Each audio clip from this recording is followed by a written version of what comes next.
আজ 5ই সেপ্টেম্বর শিক্ষক দিবস এবং এই শিক্ষক দিবস উপলক্ষে সারা দেশের পাশাপাশি 64তম শিক্ষক দিবসকে কেন্দ্র করে গোটা ধলাই জেলা জুড়ে নানান অনুষ্ঠানের আয়োজন করা হয়। আমবাসা বিদ্যালয় পরিদর্শকের উদ্যোগে আজ আমবাসা পঞ্চায়েত রাজ ট্রেনিং ইনস্টিটিউটের কনফারেন্স হলে অনুষ্ঠিত হয় মহকুমা ভিত্তিক অনুষ্ঠান। অনুষ্ঠানের শুভ উদ্বোধন করেন ধলাই জেলা পরিষদের সভাধিপতি সুস্মিতা দাস, আমবাসা পৌর পরিষদের শিক্ষা বিষয়ক কমিটির সভাপতি দীপা দেব, ধলাই জেলা শিক্ষা আধিকারিক মধুসূদন দেববর্মা, আমবাসা বিদ্যালয় পরিদর্শক ধীরেন্দ্র দেববর্মা সহ অন্যান্যরা। আজ এই শিক্ষক দিবসের অনুষ্ঠান থেকে জেলা সভাধিপতি সুস্মিতা দাস তিনি কি জানিয়েছেন শোনাবো।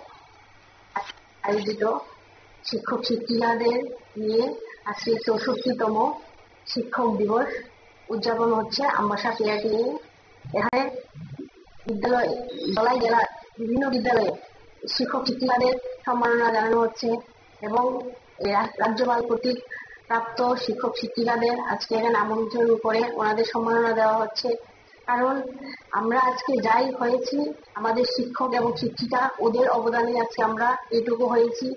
তো আমাদের যে শিক্ষক শিক্ষিকা ওনাদের জন্য আজকে আমাদের প্রতিটা ছেলে মেয়ে শিক্ষিত ইঞ্জিনিয়ার ডাক্তার থেকে শুরু করে আরো অন্যান্য জায়গায় ওরা নিযুক্তি পেয়েছে।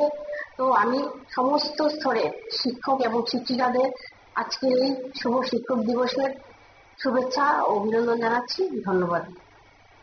আপনারা শুনলেন ধলাই জেলা সভাধিপতি সুস্মিতা দাসের বক্তব্য এবং আজকের এই অনুষ্ঠানের মধ্য দিয়ে 6 জন শিক্ষক শিক্ষিকাকে সংবর্ধনা প্রদান করা হয়। পাশাপাশি মহকুমা এলাকার বিভিন্ন সময়ে যে সমস্ত শিক্ষক শিক্ষিকারা রাজ্যপাল পুরস্কার পেয়েছিলেন এমন 15 জন শিক্ষক শিক্ষিকাকে সম্মাননা প্রদান করা হয়। সেই সাথে তিনি আজকের এই শিক্ষক দিবস উপলক্ষে তিনি শুভেচ্ছা জ্ঞাপন করেন। নিয়ে নিচ্ছে ছোট্ট একটি বিজ্ঞাপন বিরতি, সঙ্গে থাকুন।